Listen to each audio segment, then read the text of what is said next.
어느 깊은 산속에 장가도 못 가고 혼자 사는 노총각 청년이 있었다. 청년은 혼자 살면서 집신을 삼아 입에 풀칠을 했는데 그럼에도 가난하게 살며 끼니를 거르기 일쑤였다. 그런 어느 겨울날 눈이 수북히 쌓여 시장으로 집신을 팔러 가지 못한 총각은 며칠 동안 집안에 웅크리고만 있었다. 헌데 문이 낡아서인지 방문 틈 사이로 사나운 겨울바람이 불어왔다. 추워. 아무리 불을 떼고 이불을 덮어봐도 낡은 문에서 새어나오는 겨울바람은 못 참겠다. 에이, 나중 일은 나중에 생각하기로 하고 우선 나무 판자로 문이나 막아야겠다.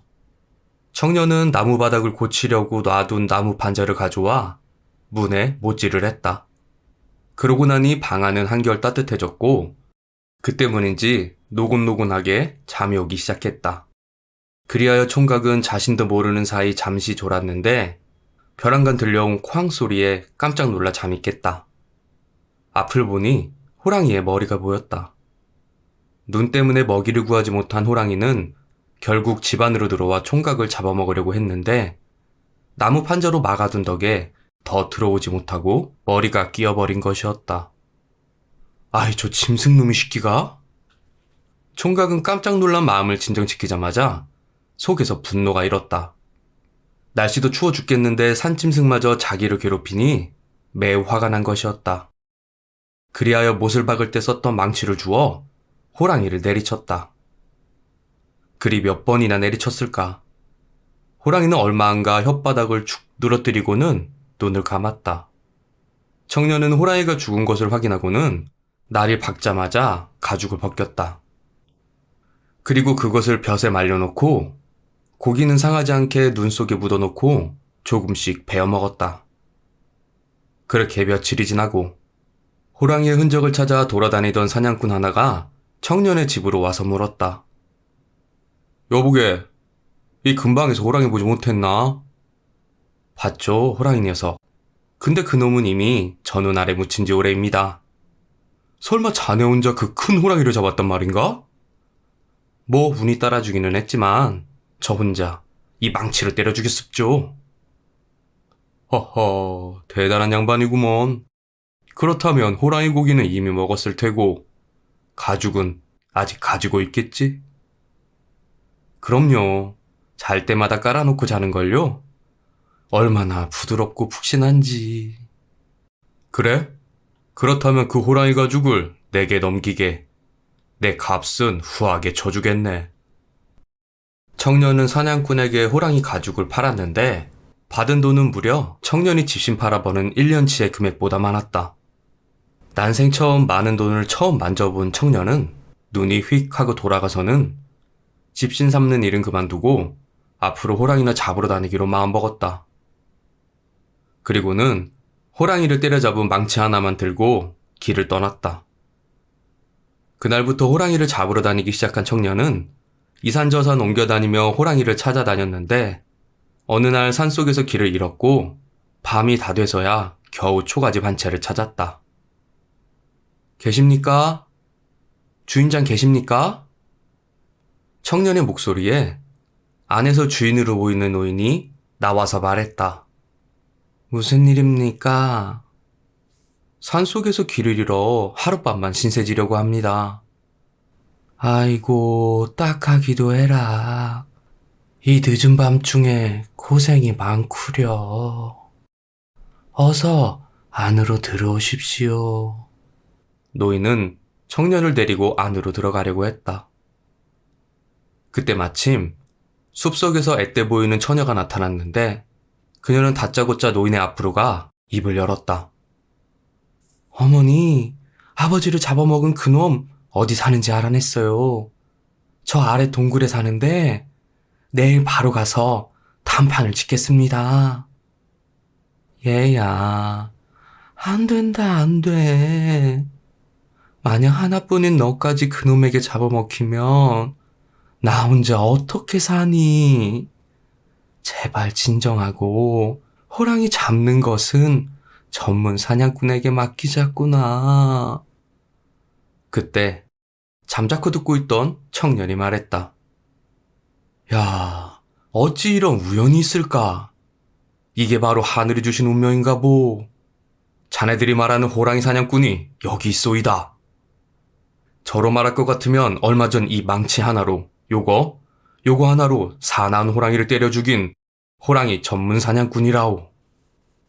두 모녀는 눈이 동그래져 청년을 보고만 있었다. 청년은 계속해서 말을 이어나갔다. 내일 아침 일찍 참기름이나 들기름, 돼지기름도 줬소. 하여간 기름 한 동이만 준비해 주시오.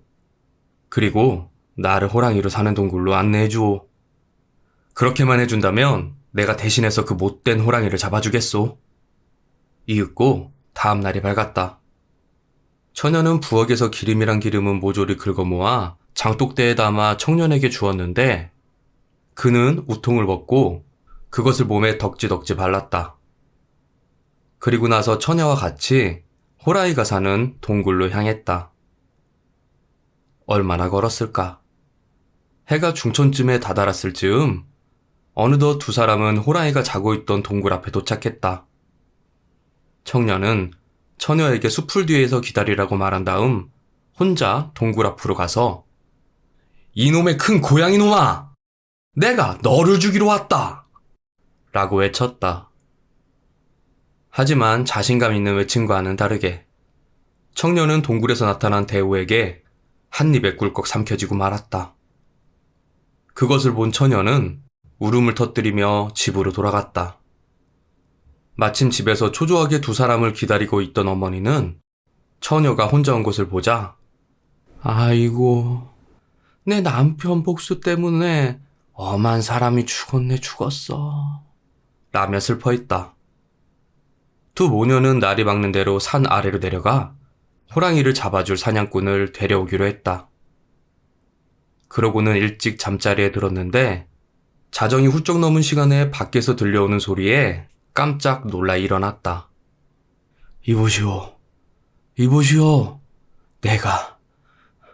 내가 살아 돌아왔소. 분명 그 목소리는 청년의 목소리였다. 이에 놀란 두 모녀는 밖으로 나갔는데 거기에는 피투성이가 된 호랑이를 끌고 오느라 땀과 피로 범벅이 된 청년이 서 있었다. 아니 분명 잡아먹히는 것을 보았는데 어떻게 살아 돌아오신 겁니까? 그에 청년은 웃으며 말했다. 그 녀석. 분명 나를 삼키고 으득으득 씹어먹으려고 했지. 헌데 내 몸에 바른 기름 덕분에 그냥 쑥 하고 넘어갔지 뭐요.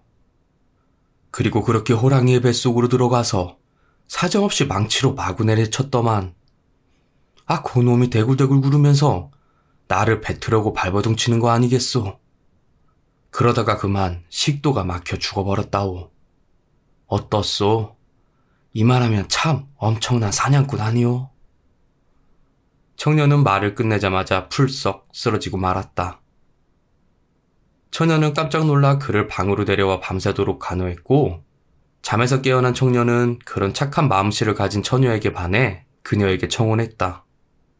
그리하여 호랑이를 잡으러 간 총각은 호랑이에게 아버지를 잃은 처녀와 결혼하였고 호랑이에게 남편을 잃은 어머니를 모시며 행복하게 살았다고 한다. 이 이야기에서 나오는 청년은 너무나 어리석은 사람이죠. 소 뒷걸음치다 쥐잡은 격으로 우연찮게 호랑이를 잡고 나서 전문 호랑이 사냥꾼이 되려고 하다니요. 하지만 어리석으나 용감한 마음을 갖고 있었기에 두려움이나 의심에 막히지 않고 새로운 시도나 위험을 감수할 수 있었습니다.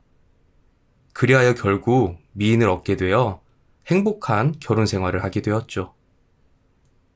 용감한 자가 미인을 얻는다.